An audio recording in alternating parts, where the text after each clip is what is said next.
This video is brought to you by catbeast.com. Design your own custom snapbacks and hats. What is going on, guys? JD from New York here. Thank you so much for tuning back into the channel this morning, July 4th, 2017. This is your Monday Night Raw review and results for last night's show from the Talking Stick Arena in Phoenix, Arizona, man.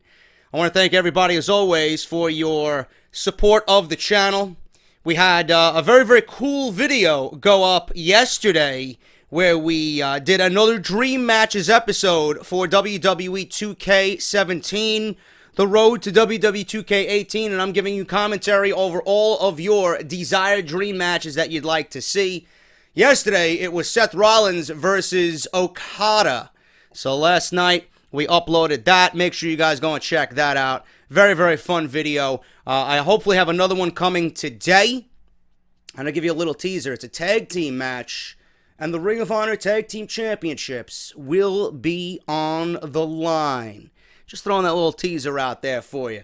So that should hopefully be up later today if you guys are interested in that. The Okada Seth Rollins video, as well as the other episodes so far in that series, are live on the channel right now. We have AJ Styles versus Eddie Guerrero, and we have Kenny Omega as well featured in that series. So make sure you guys go and check that out. All you need to know is in the annotation that you see in the top right corner of your screen. If you guys missed Off the Script on Sunday, it got uploaded a little bit later in the day, and it was a very, very, very good episode, man. Very proud of that episode. Very direct. We talk about Shinsuke Nakamura and AJ Styles and WWE's plan to book that at SummerSlam. I give you every fucking reason under the sun why it shouldn't happen at SummerSlam, but instead at WrestleMania 34 for the WWE Championship, and I give you all the alternative decisions that WWE could do for SummerSlam to make it just as big, if not bigger,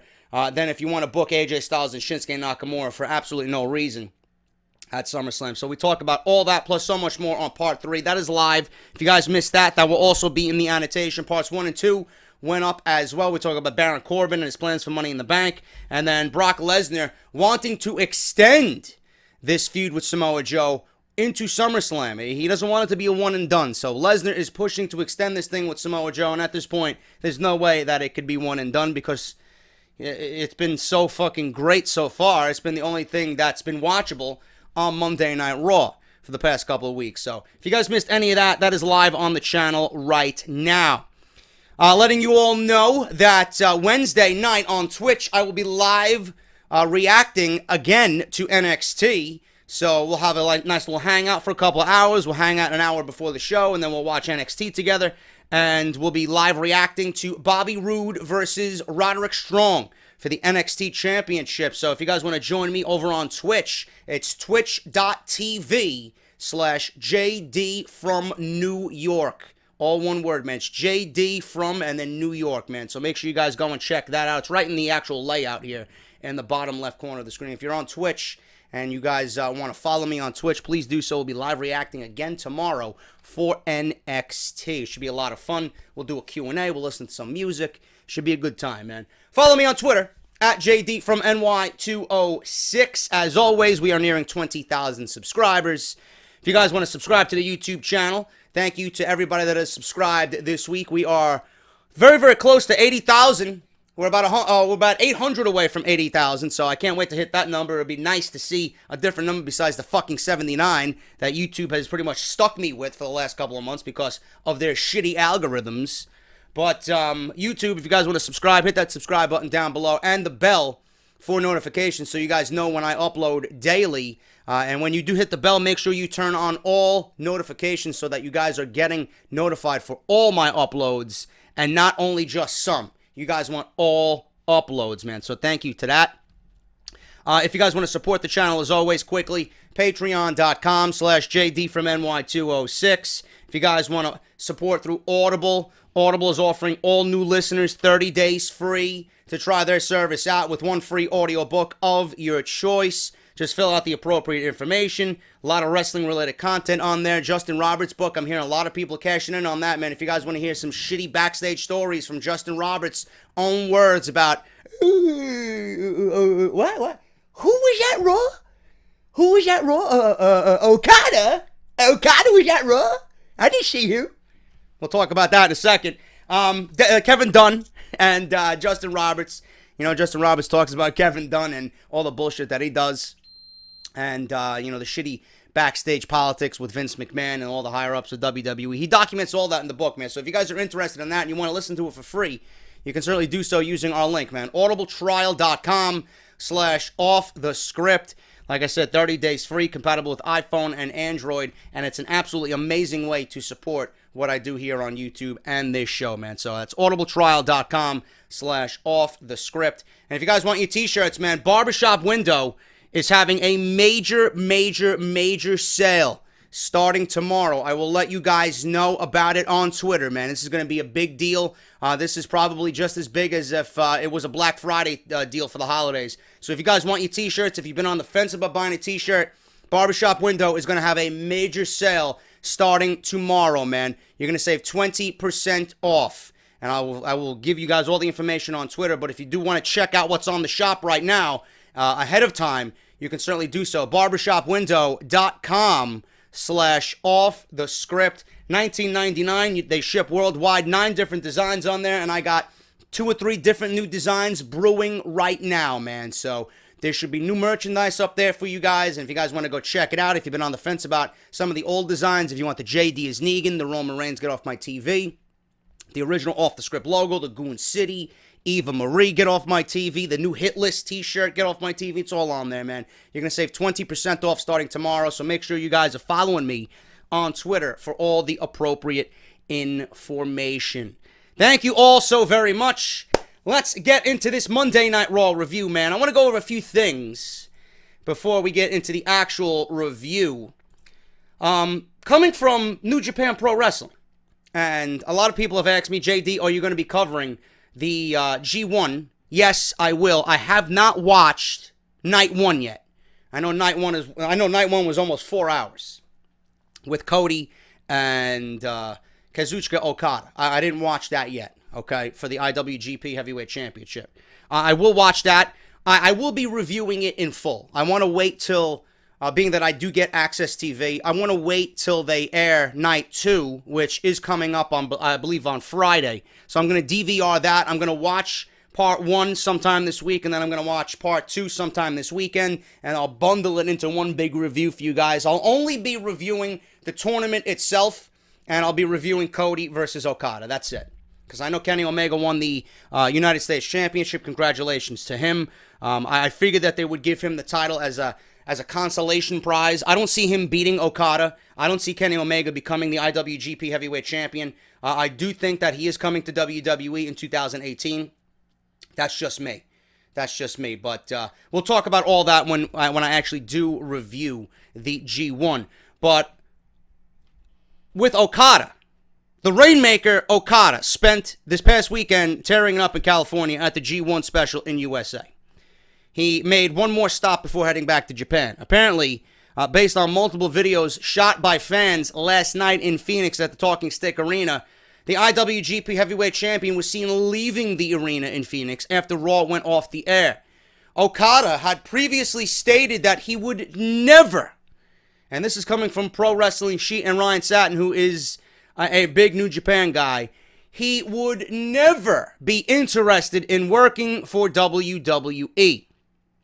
Can you imagine Okada in the WWE? I can't. I can't. I mean, I've been watching, you know, I've seen maybe 3 Okada matches. And just based on what I've seen, I cannot even see him. I can't even fathom him in WWE. I can't. They would fuck him up so bad. It would fucking ripple throughout the entire wrestling industry. You would have people wanting to kill Vince McMahon and Kevin Dunn. I cannot imagine Kazuchika Okada in WWE. You know, he's 29 years old. 29 years old, and I mean, what do you do with him in WWE? What do you put him against Roman Reigns? Put him against Roman Reigns. You put him up against Seth Rollins, which we'd love to see, right? You know, it's one of those things where we got these fucking dream matches in our head that we'd love to see, but it's just a tale of two cities, man. I just don't see him. I don't see him fitting in with what they do, and not unless Vince McMahon is not there anymore. You know, I have a little bit more faith in Triple H than I do Vince McMahon, for sure, but I cannot imagine Okada in WWE. But, you know, stranger things have happened.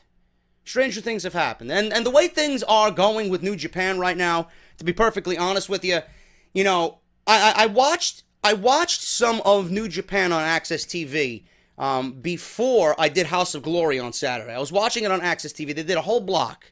They were going through a bunch of different events, and I seen, I don't know who it was, but Okada was fighting. I don't know who he was fighting, but I don't remember his name. But New Japan is cool, you know? And it's not cool because of just this overall feeling for the show. It's cool because they're giving you wrestling the way wrestling is supposed to be presented. There's no bullshit behind it. There's no fluff.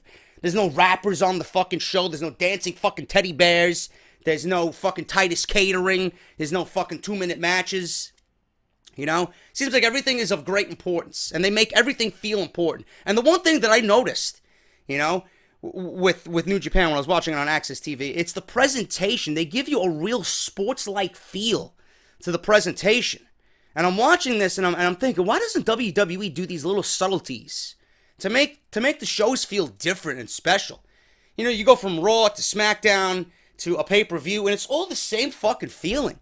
That you can't differentiate between any of the shows. And if it's a pay-per-view, it should be like and feel like a big sporting event. I don't understand why WWE just gets lax and lazy when it comes to certain nuances and certain subtleties with their product. You know, it's the little things that go a long way. And I hope New Japan breaks through the United States. I'd love to watch New Japan in the United States. I'd love to watch it live. I'd love to fucking get invested in a product, you know, that, you know, a lot of you people are saying that I should, you know. I was actually going to fucking order New Japan World this past week because I wanted to see Night 2 and I wanted to see Kenny Omega win the fucking title. But I didn't. Because I didn't think it was going to be worth it to me in the end just to see something happen because everybody else was watching it on that given night. I might actually end up spending the fucking $9 or whatever it is with the conversion rate for New Japan World. You know? If I get the English commentary, why the fuck not? Why not? But I think New Japan is going to really break through, man. They're offering you something that right now is not being offered. And they're offering you no bullshit. This is wrestling the way it should be, and it's just what we want to see as a fan base. This is what we want to see, you know? But Okada was at Raw. I don't know what he was doing. Maybe he was visiting friends, you know? But it's got the internet now just fucking wildly speculating on what was going on. So, I don't know what's going on with that. I doubt it's anything. Okada is certainly in New Japan's plans for the rest of the year. I don't know what's going on with that, but it was interesting to know that of all the guys in New Japan, that it was Phoenix, it was Okada, and he was leaving the Talking Stick Arena. You know? What did he do? Meet with Kevin Dunn? Did Kevin Dunn find out that he was there and he threw him out of the building? Okada? He didn't bring me any sushi, man, so we had to kick him out of the Talking Stick Arena. Okada? Where's Omega? Omega? You know, you're on the wrong brand, Okada. What? You're friends with who? Nakamura? He's not on Raw, man. This is the Roman Empire's brand. If you're not a Roman Reigns fan, you can't be on Raw. Whatever. Okada was on Raw, or not on. I wish he was on Raw. It would actually give me a reason to watch, but he was leaving Raw. So, very interesting to see if there's any developments on that. I will definitely let you guys know as far as Okada and WWE, but I doubt it is anything. He's probably just visiting, you know, after a big weekend. He was in the States. He's like, let me catch a Monday Night Raw show, you know? WWE caught wind of who he was, IWGP Heavyweight Championship, champion, leaving Raw. He wants to come see the show. He wants to visit some people. Who the fuck knows, man? Who knows? I'll let you guys know if I hear any other further developments as far as what he was doing backstage during Monday Night Raw. Also coming out of New Japan, the man himself, Kenny Omega, mocked Seth Rollins, leaving, he mocked Seth Rollins' leaked photos. He mocked Seth Rollins' leaked photos and the controversy that Rollins went through last year If you are a fan of Kenny Omega and the Young Bucks, you have probably seen the latest episode of Being the Elite, which I am a big fan of. I think they do excellent work there on their YouTube channel. I do kind of binge watch, episode to episode late at night when I got nothing else to do. Very entertaining stuff. I highly recommend you guys go and check it out. The latest episode saw the DM finally revealed, which were some jokingly scandalous photos of Omega. You might not have put it together, but this whole subtle jab was at Seth Rollins. In case you are unfamiliar, nude photos of Seth Rollins leaked online back in 2015. Take a look at the statement put out by Kenny Omega after the episode dropped, and let us know if you notice anything familiar from Seth's tweet after the leaked photos in 2015. Rollins originally tweeted, and I quote, "I would like to apologize to all the fans and my family and friends for private photographs that were distributed without my consent." That was tweeted on February 10th, 2015 at midnight. Kenny Omega tweeted on July 3rd at 9:16 p.m., "I would like to apologize to all my BTE fans, my family and friends for private DMs that were distributed without my consent. Hashtag being the elite." So it's literally almost word for word. Is this revenge for Seth Rollins stealing Kenny Omega's signature move, the V-trigger knee? I don't know, man. But it looks like Kenny Omega's having some fun. I don't know, man. And then obviously some fucking goon tweeted at Omega, "Would you like to have a match against Rollins?" What do you think his answer is going to be? "I'd love to. We'd kill it together." Of course you would. Who the fuck wouldn't want to see that match? I'd kill to see that match, man. That might actually end up being a match on the Dream Matches series I'm doing. So Kenny Omega poking fun at Seth Rollins, all in good fun, man. None of these guys have any animosity towards one another. I don't see why they would, but it is what it is. Omega and Seth Rollins having some fun, or Omega having fun at Seth Rollins' expense. I doubt Seth Rollins even gives a shit at this point. The fact that Kenny Omega is, talking about him means a lot, because they all watch each other, they all respect each other. Leave it at that. Omega having some fun with Seth Rollins. It's pretty much everything there as far as news goes coming out of Monday Night Raw. Let's talk about Monday Night Raw, man. This was a go-home show for Great Balls of Fire. Not really what I would expect from a go-home show, but this is WWE, so according to them, this was a go-home show. Very boring, very paint by the numbers. Nothing of importance happened on this show, even with Joe and Lesnar. I mean, they paid Lesnar to come and sit behind a fucking Titantron screen, instead of having another confrontation live in front of the audience. They really didn't do anything. I'm not going to give them negative points as far as what we've seen so far, but they could have added a nice little cherry on top of Titus's fucking cake, if they wanted to, for this feud. And we'll talk about that later on this week in depth, as I will give you guys Great Balls of Fire predictions. Any news coming out of Great Balls of Fire, I will definitely let you guys know this week on the channel. It should be a big week heading into the pay-per-view. The other big thing is Braun Strowman and Roman Reigns. They didn't really do anything until the end of the show. Seems like WWE was pretty much on autopilot for the rest of the show. They really had nothing of substance here. The pay-per-view was pretty much laid out, and WWE just pretty much went through the motions from Monday Night Raw. They didn't really get you excited for the show outside of what we are already excited for, which is Strowman and Reigns, and then Lesnar and Joe. Other than that, we got a nice little stipulation added to the Tag Team Championship match. I'm assuming we're going to get Finn Balor versus the Drifter at Great Balls of Fire. We got Miz and Ambrose official for Great Balls of Fire. We got Alexa and Sasha official for Great Balls of Fire. That was done last week when Sasha beat Nia Jax in that great women's gauntlet match, especially the confrontation between Nia and Sasha in the last 15 minutes of that main event last week. That was pretty much it, man. They didn't really do anything to get you any more excited for the show. It was just like I said, go through the motions type of Monday Night Raw. But the show opened up with Enzo making his way to the ring. He got into the ring and he listed all the things that has happened to him in WWE, including all the things he's been hit with and fallen off of. He said Cass always had his back. He said he has a heart of gold and a silver tongue, but his mind and his mouth are about to go platinum. He said week after week he comes out there and runs his mouth. He said every time he gets back up, though, He says Cass doesn't have his back and never actually did. He asks what the worst is that he or Conor McGregor can do to him. Knock him out on pay-per-view? Already been done, bro, he said. He declared that he's one of the toughest guys to step between the ropes in a very, very long time. You may be the toughest, but you're also one of the stupidest, because you look like a complete fucking goon last week after Cass just fucking played you again and turned heel on you 2 weeks in a row.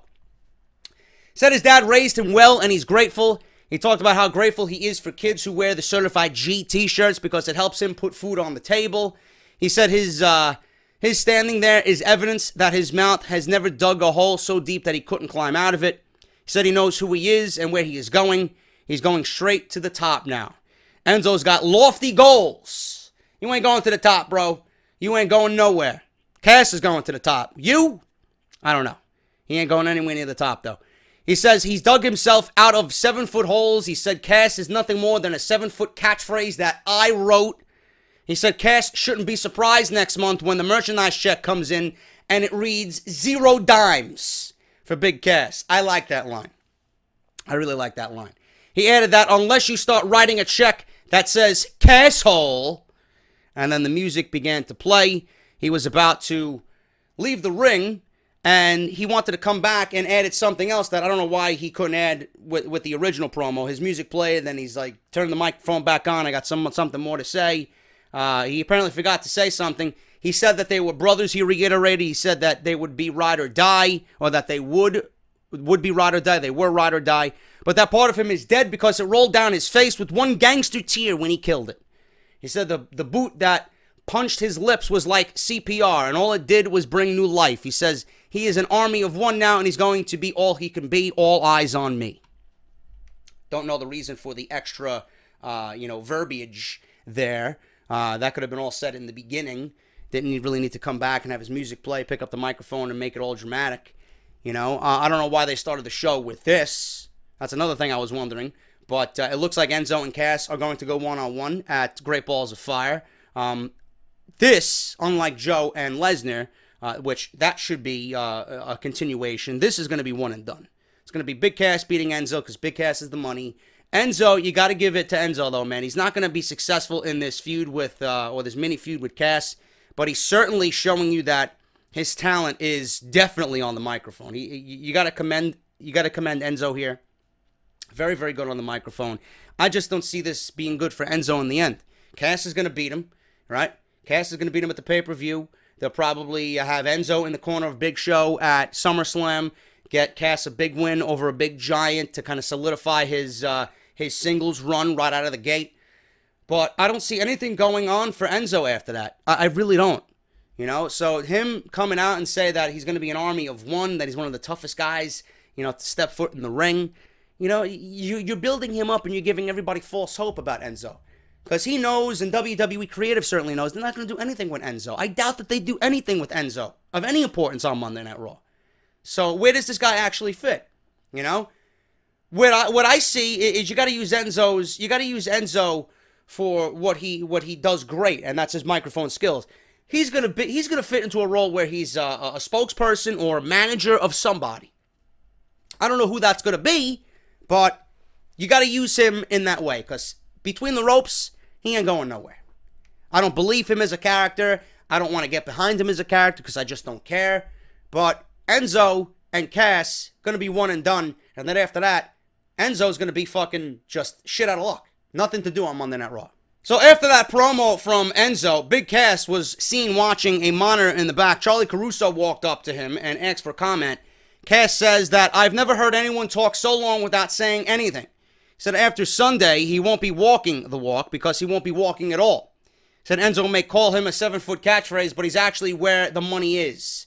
He said if he thinks he can sit there and run his mouth about everything, at which point Enzo jumped up from behind and started to attack Big Cass. He bulldogged him very hard down to the floor. Crowd popped for it. Producers came, referees came and broke them up.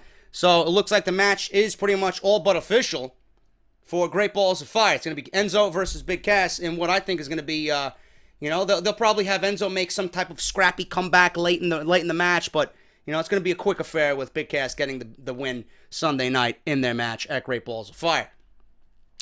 Alexa Bliss and Nia Jax versus Sasha and Bayley. I seen Sasha and Bayley come out as a team, and I even tweeted last night, it gives me a glimmer of hope that WWE really does build towards Sasha Banks and Bayley for SummerSlam. But then you get to think that with Sasha versus Alexa at Great Balls of Fire, you know, I'm pretty sure it's going to be an entertaining match. It's going to be a big match feel between those two because we haven't seen it. It's fresh for the Women's Championship. You can't really consider Alexa Bliss a one and done with Sasha Banks. So, you know, I might be getting my hopes up for a Sasha Banks-Bayley match where Sasha turns heel and they really build Bayley back up. Because right now, I don't know how much lower she can sink. But it might be too late. I might have my hopes pretty much shattered in waiting for a Sasha and Bayley match at SummerSlam in hopes that they relive what they did a couple of years back at TakeOver. But Sasha and Bayley teaming up, this actually became a 2-on-1 affair. And I don't know, I'm telling you, man, somebody backstage gotta fucking hate Bayley. Because I don't understand, week in and week out, ever since this Alexa Bliss feud, she has been treated like absolute fucking garbage. Her character has been made to look absolutely god-awful. And it continued here on this show. Sasha Banks was left 2-on-1. Nia Jax took Bayley out by shoving her off the ringside apron into the barricade on the outside. They went to commercial break. They took Bayley away to the back. And Sasha Banks was left 2-on-1 with Alexa and Nia Jax. So I'm thinking, okay, the champion is going to get the win over the challenger, and Sasha Banks is going to look like an underdog going into Great Balls of Fire. She's got the pinfall win over Sasha Banks on this show. She's got some type of help in Nia Jax. They have a common theme here. They both dislike Sasha Banks. But WWE, in bizarre booking, as always, and I understand you got to make Sasha Banks look strong. I don't have a problem with that. But Sasha Banks beating Alexa Bliss and Nia Jax in a 2-on-1 handicap match after your partner pretty much goes non-existent after the first minute or two? Come on, man. It's a little illogical. It's a little unbelievable to me that Sasha Banks can beat both Nia Jax and Alexa Bliss, who are going to be on the same page because they have a common disdain for Sasha Banks. I don't get that. So, Bliss attacked Sasha from behind. Sasha quickly countered whatever Bliss was doing into a bank statement, and she made the champion tap out for the win right before the pay-per-view. So, what I'm gathering is from this is that Sasha Banks is not winning the title at the pay-per-view, that this is going to be a prolonged feud going into SummerSlam, and that we're going to get a rematch at SummerSlam between Sasha and Alexa Bliss. And our Bayley-Sasha Banks match, you know, they need to really start building Bayley back up. I thought with Sasha Banks turning heel, that would be a great starting point to build Bayley back up and get some aggression underneath her and get some frustration underneath her and have that come out, because that's what she needs to do instead of being laid back, girl next door, not give a fuck about anything and just take the punches and not do anything back. But it looks like we're going to get Sasha Banks and Alexa Bliss not only at Great Balls of Fire, but at SummerSlam. Because I don't see Alexa Bliss losing the title after they just put over Sasha Banks 2-on-1 in what was a glorified handicap match, what turned into a handicap match because of Bayley's, inconsistencies. So I don't see Alexa Bliss losing the title at Great Balls of Fire. Probably going to be bled on into SummerSlam. So that's what I took out of that. But I commend WWE for wanting to make Sasha Banks look strong. That's 2 weeks in a row, man. She beat Nia Jax, which Nia Jax looked great. I love to see more of Nia Jax like we seen last week. She beat Nia last week. She beat both Nia and Alexa Bliss this week. So 2 weeks in a row, two big statements by Sasha Banks 2 weeks in a row leading into the pay-per-view. I don't think that Sasha Banks walks away with the Women's Championship just yet. Kurt Angle was on the phone, Braun Strowman backstage, claiming that he wants competition. He's going to take Roman Reigns out, and he will not be able to compete in the ambulance match on Sunday. Angle said he heard Reigns is fine and is ready to fight. Braun said Reigns isn't there tonight, and he won't be there on Sunday. Braun asked Angle now who he's going to get him to face tonight. Angle says he's not sure about Sunday, but he's got a locker room full of wrestlers who are already booked. Plus, he's not sure any of them want to face Braun Strowman so close to this pay-per-view. Braun told Angle that he better figure something out because he will go to the ring for competition later on in the evening. So, pretty much a take on what he was doing with Mick Foley. Just waiting around until we get to the ambulance match with Roman Reigns, which I'm very excited for. So, Braun Strowman wants competition. Angle is pretty much going to have to find competition for Mr. Braun Strowman. So, we went from that to the 205 Live situation on this show, which, again, I don't care about. Cedric Alexander versus Noam Dar. Cedric Alexander took the microphone and said something about, Alicia Fox and Noam Dar and him beating the shit out of Noam Dar. Words that mean nothing to me. A show that means nothing to me. 205 Live is a complete waste of my fucking time. The cruiserweights on this show outside of Neville are a complete waste of fucking time. This is the type of shit that makes you wonder why WWE even bothers anymore. Who cares? These guys should be opening the fucking show. Cedric Alexander should be fucking flying through the air, doing lumbar checks and fucking moonsaults and fucking phoenix splashes and nip-ups and suicidas to open the fucking show. We got him coming out here talking about a fucking fake relationship with Alicia Fox who comes out in a goddamn fucking neck brace. Are you kidding me? And you want to know why people don't give a shit about 205 Live? Noam Dar versus Cedric Alexander, 3 minutes. Lumbar check for the win. That was that. 3 minutes, right? How are you going to gauge what type of talent Cedric Alexander has in 3 fucking minutes? You can't. You can't.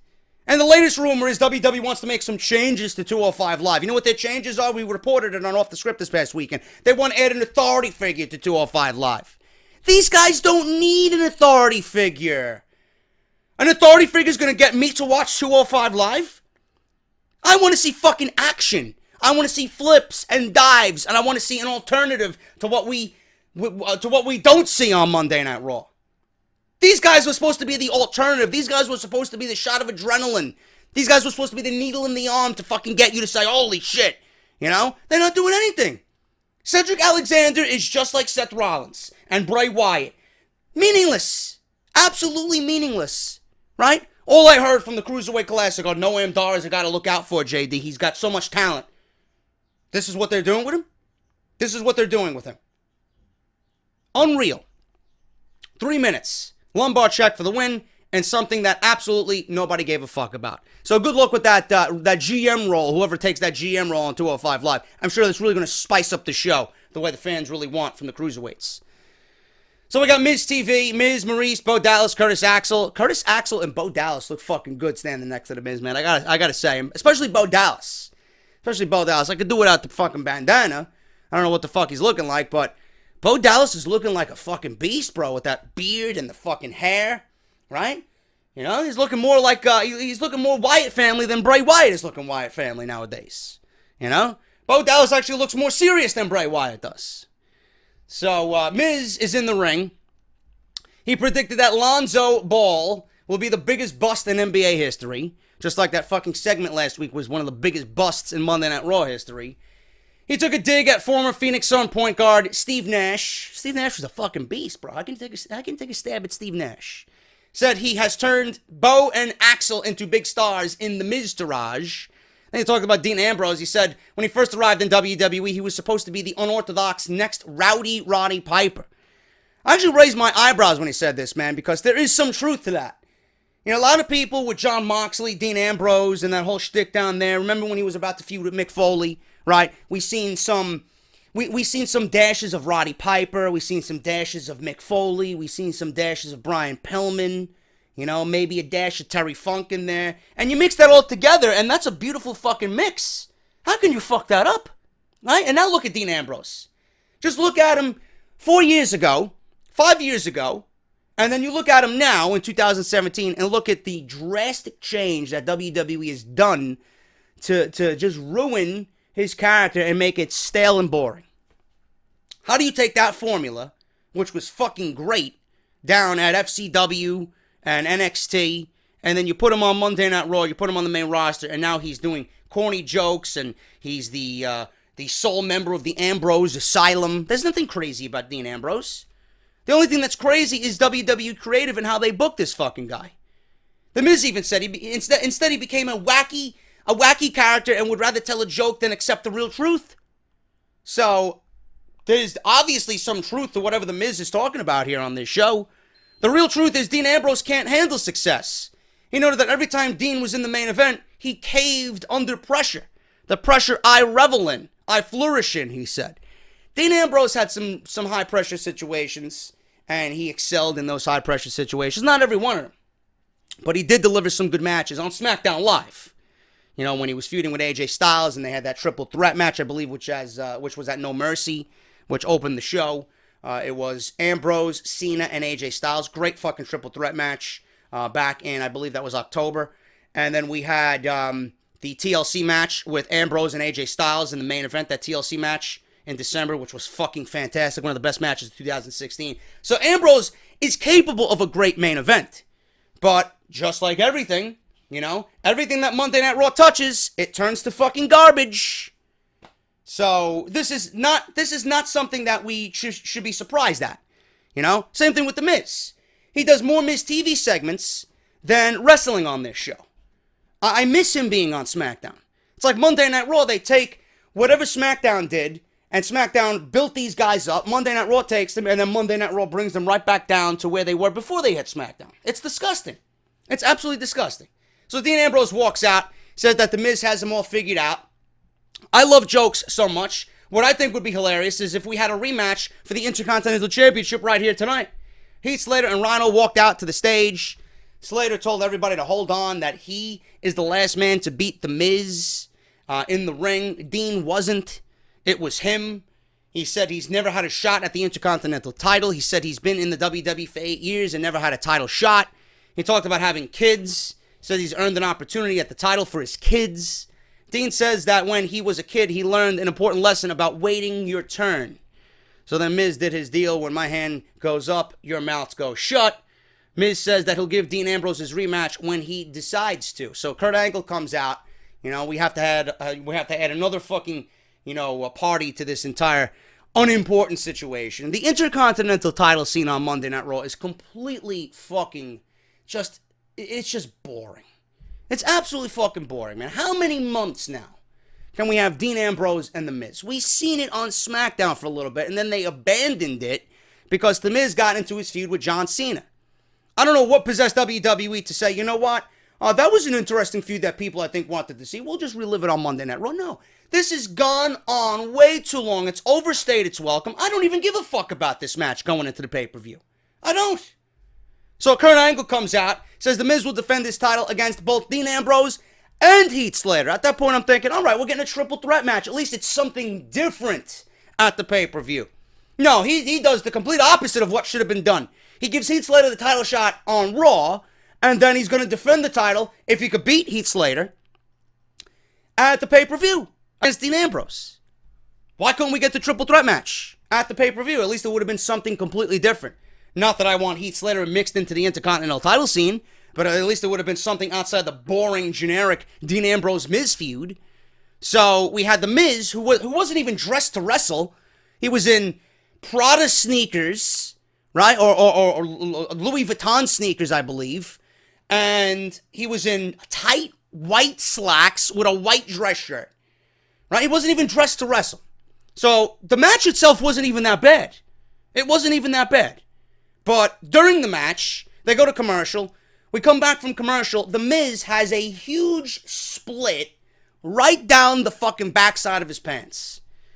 Maybe you shouldn't have The Miz go out there and look like a fucking clown wrestling in white dress slacks. Give me a break. You know? I would have either had, you know, Ambrose versus Slater to fight over who fights The Miz at the pay-per-view and leave The Miz to go to commentary. Or I would have had this match later on in the evening, you know, where The Miz could actually get dressed and wrestle in actual wrestling gear. Or if he was slated to wrestle, have his wrestling gear underneath. Why have him wrestle in that and embarrass him? So you know how shitty I would feel if I'm out there in front of fucking 10,000 people and my pants split right down the backside? You know? It's embarrassing, bro. It really is embarrassing. So, we seen Axel distract the ref. Rhino yanked him from the ring. Maurice saw Rhino and screamed in fear, started running around ringside area. Bo and Axel threw Rhino into the ring post. Miz then gave a distracted Slater, who's a fucking goon. I don't know how WWE makes these guys just fucking look like idiots, right? What difference does it make? Your partner got thrown into the fucking ring post. Is your partner going to win the Intercontinental title for you? Is your partner more important than the Intercontinental title? You got all this commotion going on the outside, but The Miz from behind gets a skull-crushing finale on Heath Slater, and then from behind, 1, 2, 3, Heath Slater loses a shot at the Intercontinental Championship. You know, if I'm in there, I'm like, okay, Rhino, go fuck yourself. I'm going to concentrate on what's important here, and that's the Intercontinental Championship. Stupid. Absolutely stupid. After the match, Axel and Bo Dallas attacked Slater. Dean ran down, tried to make the save from commentary. He entered the ring, went after The Miz. He escaped dirty deeds. Axel and Bo attacked Dean from behind. Miz obviously seen the 2-on-1 situation, so he wanted to take advantage, just like The Miz usually does. He re-entered the ring, taunted Dean, gave Dean the skull-crushing finale as they lead into their match for the Intercontinental title at the pay-per-view. I don't care. I don't care. I would have much rather seen a triple threat match between Slater, Dean Ambrose, and The Miz at Great Balls of Fire. So we're getting another title shot. How many more title shots are we going to get? If Dean doesn't win, where does the Miz even go with the Intercontinental Championship? Who's next in line to challenge The Miz? This is where WWE's mid-card is just non-existent. They haven't done anything to build up the mid-card. And it's situations like this where it's tough for us with brains to figure out, okay, who's going to fight The Miz for the Intercontinental title? You know? I don't get it. It's just a very shitty situation for the IC title. The Miz took it to relevance on SmackDown. Ever since it came over to Monday Night Raw, it has not looked the same. It has not felt the same whatsoever, man. WWE's got to do something different and fast after this Ambrose feud is over. I just don't get it. Titus O'Neil, seen chatting with Apollo Crews. He was going over some recipes as how to bake the cheesecake, the new recipe for Titus's cheesecake. You know, fucking asshole blocked me on Twitter, by the way, if you guys don't know.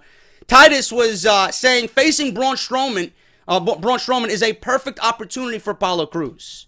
Crews says that he just had a baby girl. Titus knows that, nobody knew who Kalisto was until Braun threw him out there into a garbage bin. Titus talked Crews into telling his daughter someday that he'll beat up Braun Strowman. Crews says it is his job to protect his daughter from monsters like him. Titus then said Crews can use his new power, Freak Daddy Strength.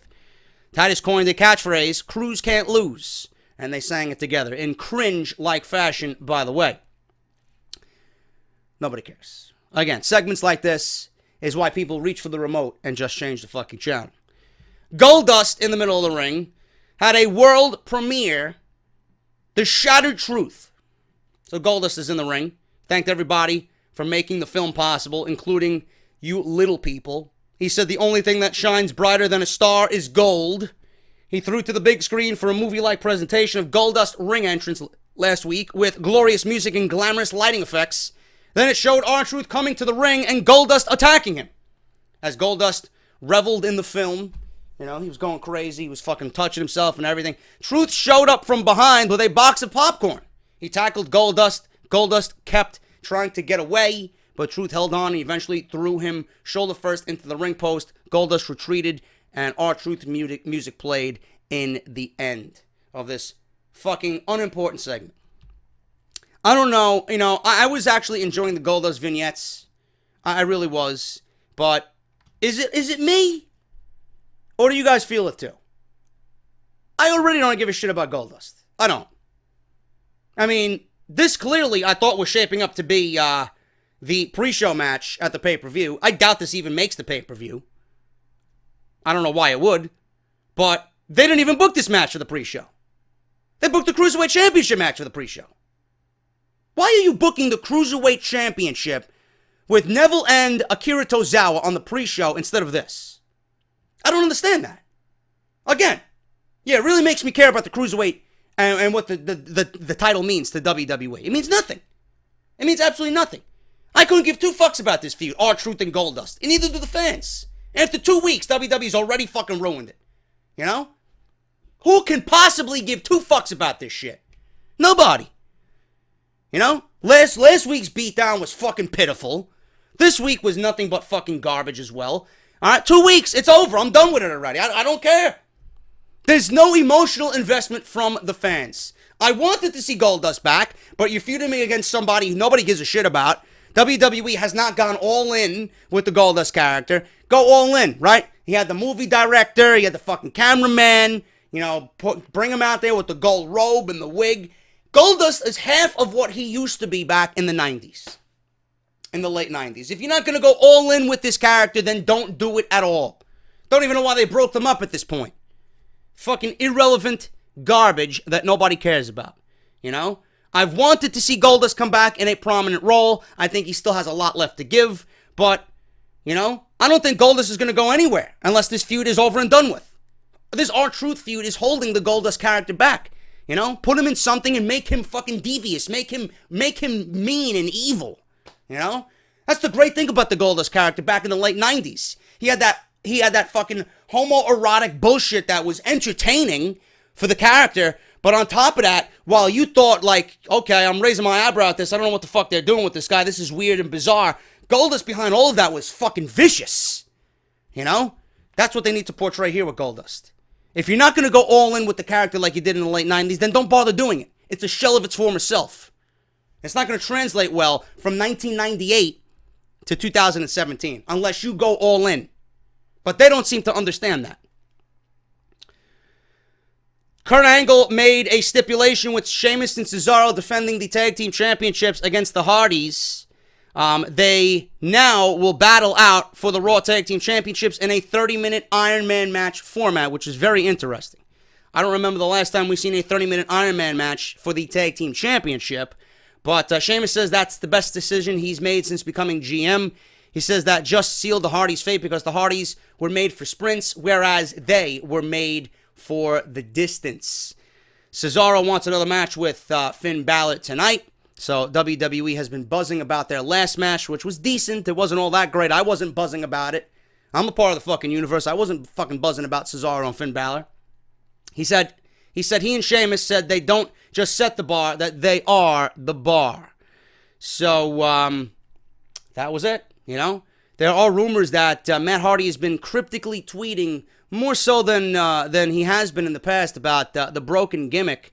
There is news on that, which I will go over in off the script. But briefly, I want to make mention of what he's been saying here.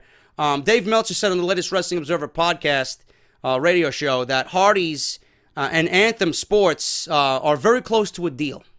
Not much is known about the details of the deal being negotiated, but Meltzer indicates that the Hardys are close to getting the gimmick. This is great news, obviously. We have heard back and forth between the Hardys and Impact Wrestling for months now over the ownership of the Broken Gimmick and the Broken Universe. It appears as if they are working together so we can see it in the WWE. We're just going to have to wait and see what happens and what comes out of this, but it's certainly a good sign. Matt Hardy recently tweeted on the 2nd of July, a massive thanks to all the wrestling fans that backed #House Hardy in the latest Great War. We are days away from winning. Keep fighting. So I don't know what's going to go on as far as that and how we get Matt Hardy to be broken.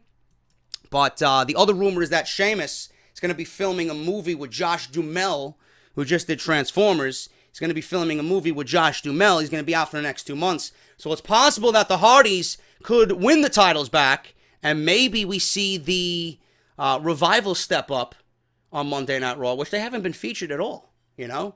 You figure the Revival's on Monday Night Raw, that they would be featured in the tag team division. They have not since they've come back. You know, since Dash Wilder got his jaw back to 100%, they haven't done anything with the Revival, which is a fucking crime in itself. Maybe we see the Revival after this feud with Sheamus and Cesaro is over. Maybe we see them take the reins and battle the Hardys, and they are the team that I originally pitched to ultimately break the Hardys and turn Matt broken. And we see Monday after SummerSlam, Matt come out and become broken on Monday Night Raw. We'll see what happens, but that's good news. That's the best news that we've gotten in a while as far as the broken gimmick goes and House Hardy. Seth Rollins versus Curt Hawkins again, mind you. We seen this last week. Seth wins in just a few seconds. Hawkins says that he should be facing Braun Strowman and beating him. Yeah, Mr. Curt Hawkins, and I should be in bed with Jennifer Lopez on a Monday night during Raw doing God knows what. Right? No. Sorry. Some things just don't happen. You fucking asshole. Started asking the fans who will win this match, but Seth yanked the microphone away from him and made his goat noise and then said, he has a question for the fine people of Phoenix. He asks who thinks Hawkins needs to shut the hell up. He punched Hawkins. Seth beat Hawkins with an immediate knee lift in seconds. Go back to catering, Kurt Hawkins, and please, do me a favor. Shut the fuck up. Honestly, nobody wants to see you on Monday Night Raw. It's not entertaining. It's well beneath what Seth Rollins is worth on this show. Afterwards, Seth Rollins addressed Bray Wyatt. He said whenever he's ready to fight, Bray is nowhere to be found. He said he knows he's there, lurking in a deep, dark corner, spying on him. So he said afterwards that he's talking about them like they need to be saved. He says he doesn't ignore his transgressions and sins because they are all scars that made him the man that he is today. He says there will be a cleansing on Sunday, but not of his soul, but rather of Bray's mystique. He will show he isn't a god once and for all. He said after Great Balls of Fire, there will only be one question. Bray, are you a man or are you just a coward? So then Bray was seen in a desolate area of Phoenix, Arizona. It looked to be desert. There was cacti and fucking sand and just vast silence and nothingness around Bray Wyatt. He said some words that I didn't really pay attention to because his words hold zero value. His words hold 0 dimes, like Enzo Amore would say. And I'm looking at the scenery that Bray Wyatt is standing in, and they're filming this, and I'm looking, look at that. Bray Wyatt in the middle of nowhere, lost and helpless. Just like his WWE career.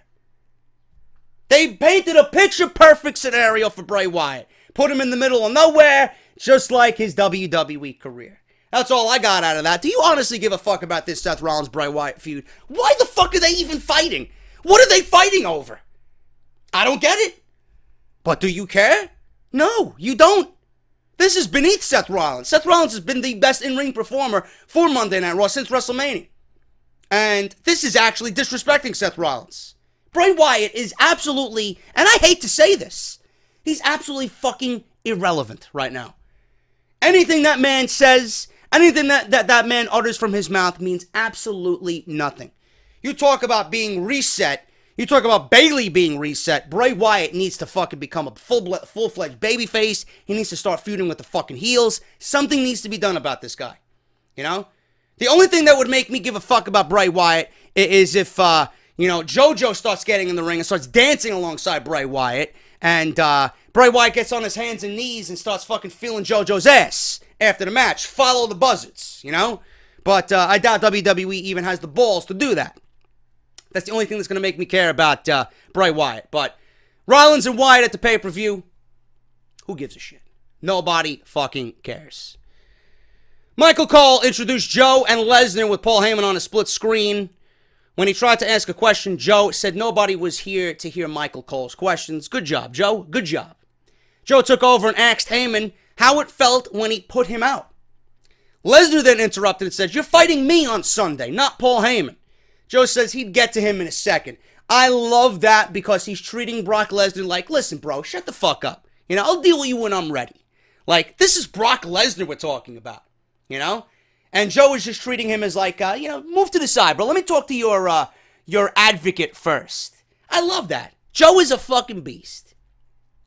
Joe says that he'd get to him in a second. Lesnar smiled and said he's the champ. Joe's not. And on Sunday, he'll walk in the ring as the champ and walk out as champ, and you get nothing. Joe held his own verbally as he fired back at everything Lesnar had in a very believable fashion. Joe said every time he's around, Lesnar can't seem to find him. Joe says that they're not together for this interview for your protection. Lesnar smiled and says he won't let him get inside his head, but he understands what he's trying to do. He listed the big names he's faced. Joe says he's been choking out people for the last 20 years. He says he's taken out AJ Styles, Daniel Bryan, Roman Reigns, Seth Rollins, and he said Brock Lesnar is next. Lesnar and Heyman giggled. Joe says that they're all smug. He says they will talk big when he's not around. And then Joe yanked his microphone off and challenged Lesnar to do this face-to-face. And they seen Joe just storming down the hallway. Lesnar told Joe to come and find him.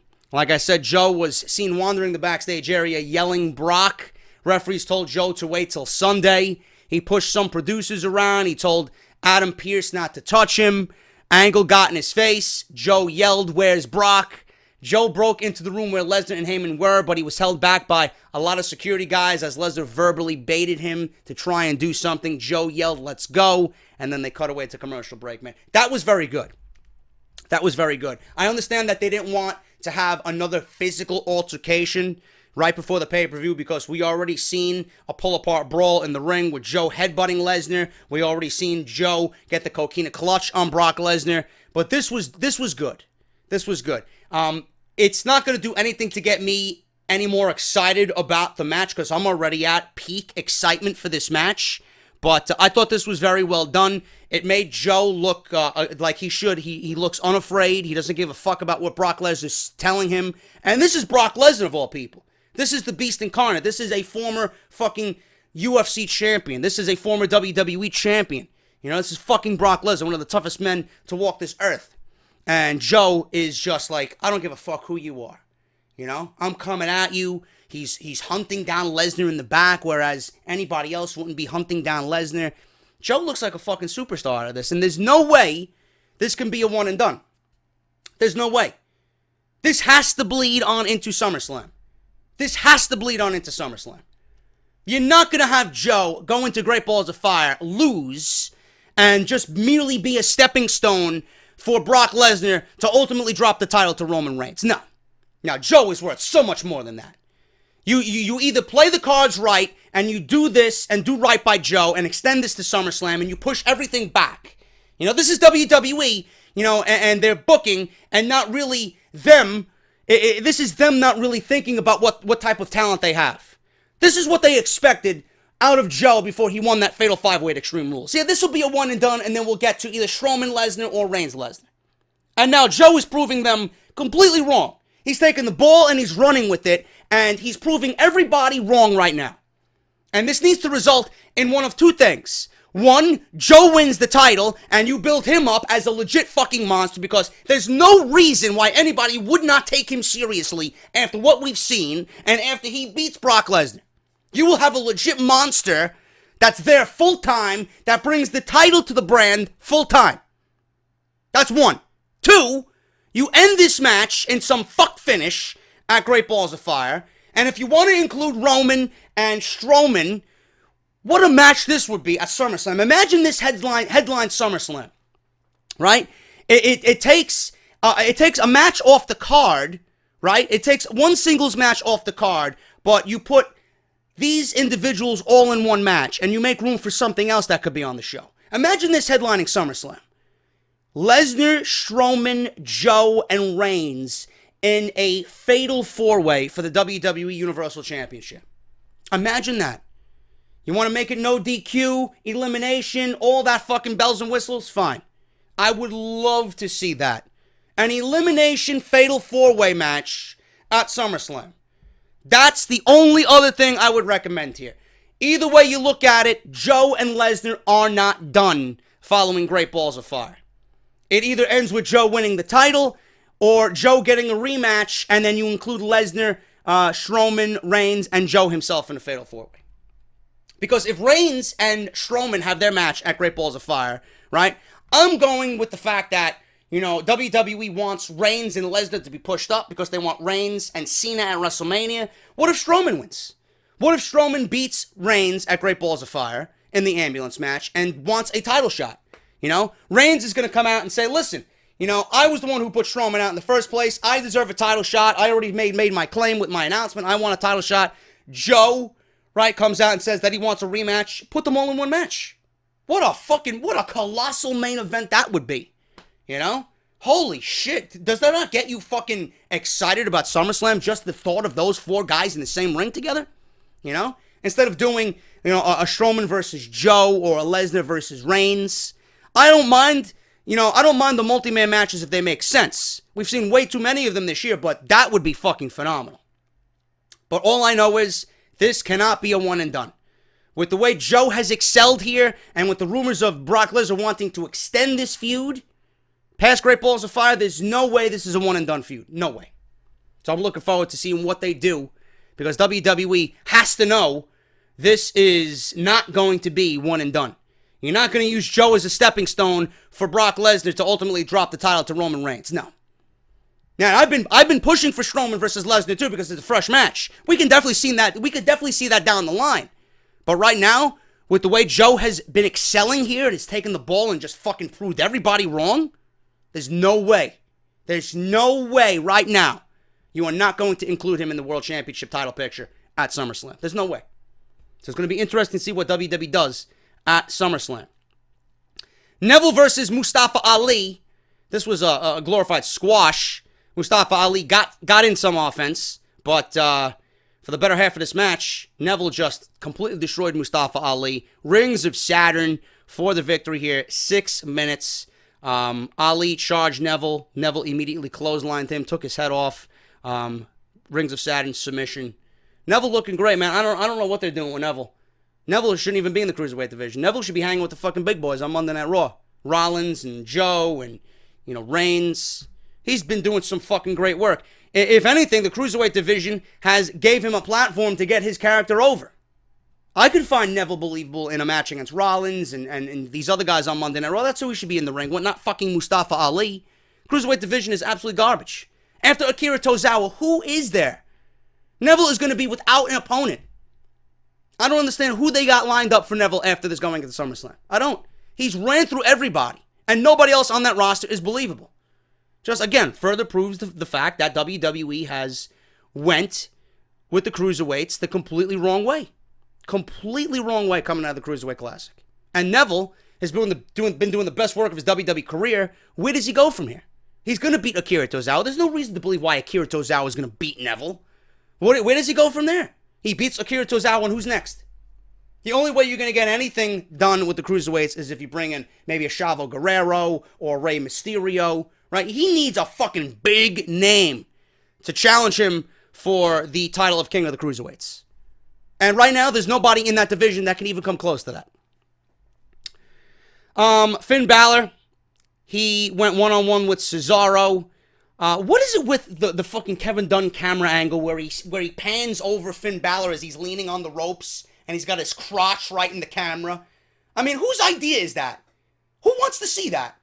You love Finn Balor's entrance with the fucking lights and the crowd in sync doing the hand motions, and then all of a sudden he gets on the ring apron and you got to see a fucking clear-cut, up-close shot of his fucking crotch. Really, Dunn? You know how I like, you know?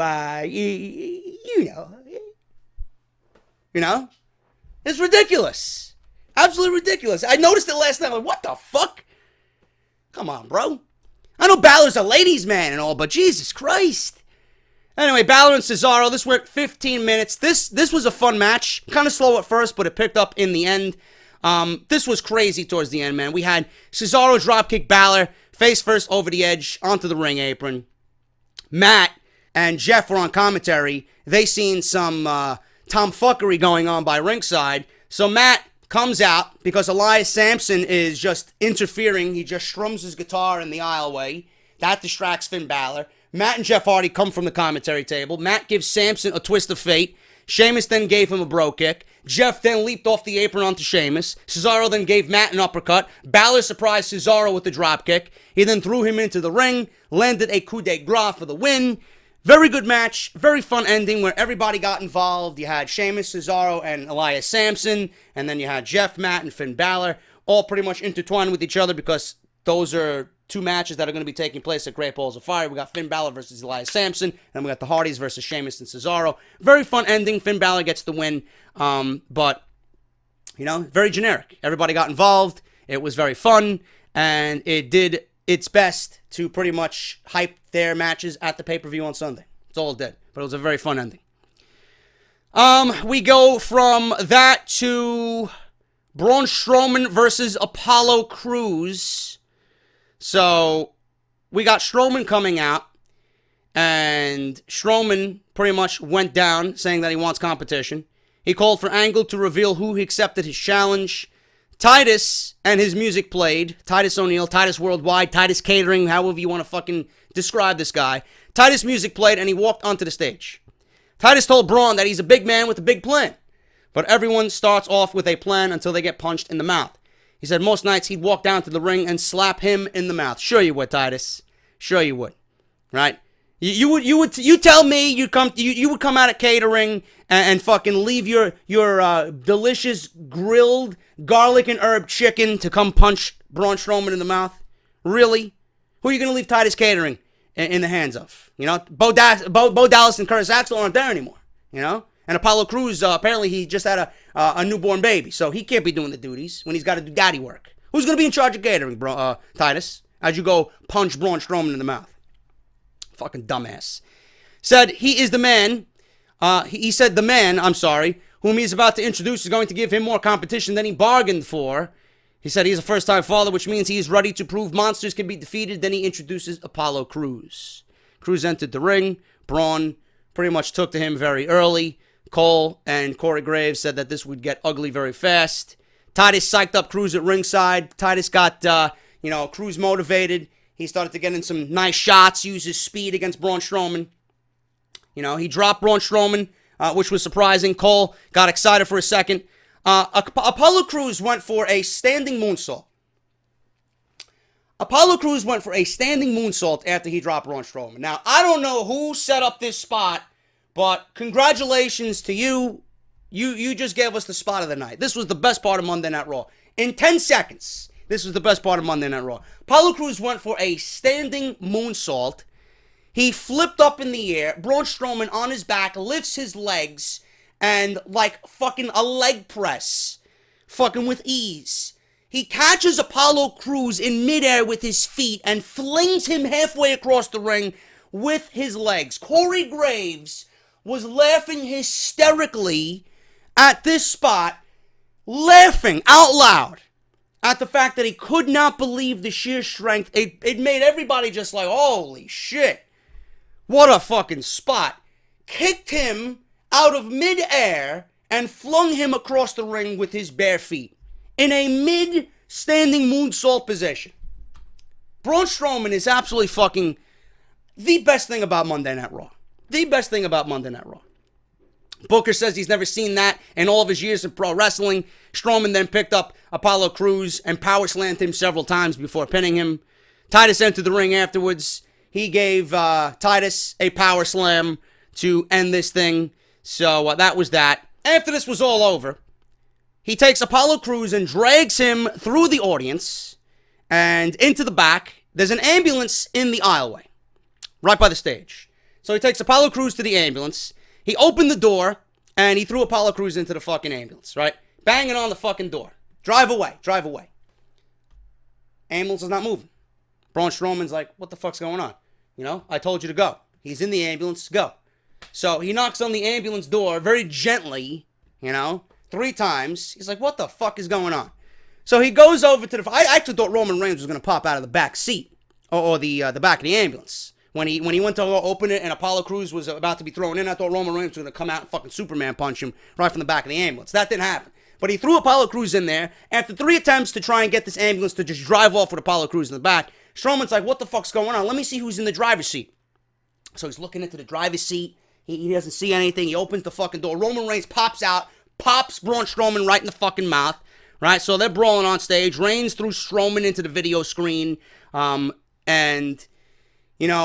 really wish this thing would fucking break. We seen Lesnar do it to Joe, it didn't break. Now we seen Reigns do it to Strowman, it didn't break. One of these weeks is gonna break, bro. I want to see someone go through that fucking LED board on the stage for Monday Night Raw. Reigns then speared Strowman off the stage through boxes and a table below. Cole says that's what it's going to take for Reigns to beat Strowman on Sunday. He said if this happens on Sunday, Reigns will have to get the carcass of Braun Strowman into the back of the ambulance to win. And they went off the air. Very simple selling here for the pay-per-view. They did it last week. They're selling the stipulation in the ambulance match. Strowman threw Reigns right into the side of the ambulance. Reigns this week got revenge by driving the ambulance and, sneak attacking Strowman as he was driving the ambulance, popping out of the driver's seat door. And then he threw Strowman into the LED boards. He speared Strowman off the stage onto some tables. It's going to be a very good match, man. I don't like Roman Reigns in the way he's been booked, but, Roman Reigns, for the most part, really doesn't have bad matches. He's just boring. It's the same old shit. It's cut and dry, same shit every week. But him and Strowman, I said this for months. Him and Strowman have a certain thing about them where they just work beautifully together. And I can't wait for this match, man. I think it's going to be physical. I think they're going to take it to the next level for this feud. And I think it's really going to be brutal. I think they're really going to make a statement with this ambulance match, man. Who knows what we're going to see. If WWE is smart, they will let Strowman and Reigns go out there and just have free reign to do whatever they want and just really make this thing special, man. I'm really excited about that. The top 2 matches for Great Balls of Fire, I'm very excited about. You got Reigns and Strowman, and you got Lesnar and Joe, man. Just based on that, it should be a thumbs-up show. But we'll see what happens, man. Great Balls of Fire. You got the top 2 matches being thumbs up, and excited to see. So we'll see what happens on Sunday, man. But that is your Monday Night Raw review. Hope you guys enjoyed it. Let me know what you think down below. I will see you guys possibly on Wednesday with the SmackDown review. I'm not sure if I'm doing it tonight, but we'll see what happens, man, being that it's 4th of July. Hope you guys enjoy it. Stay safe. Have a cold one for me. Leave a thumbs up down below on the video. Check out the other videos on the channel that you might have missed. And I will see you all for SmackDown Live review. And then more WWE 2K17 content with my Dream Matches series, man. I'm JD. Hit that thumbs up. Follow me on Twitter at JDFROMNY206 and hit that subscribe button down below for more content right here on the channel this week. Talk to you guys later. Stay safe, and I'll see you guys for SmackDown.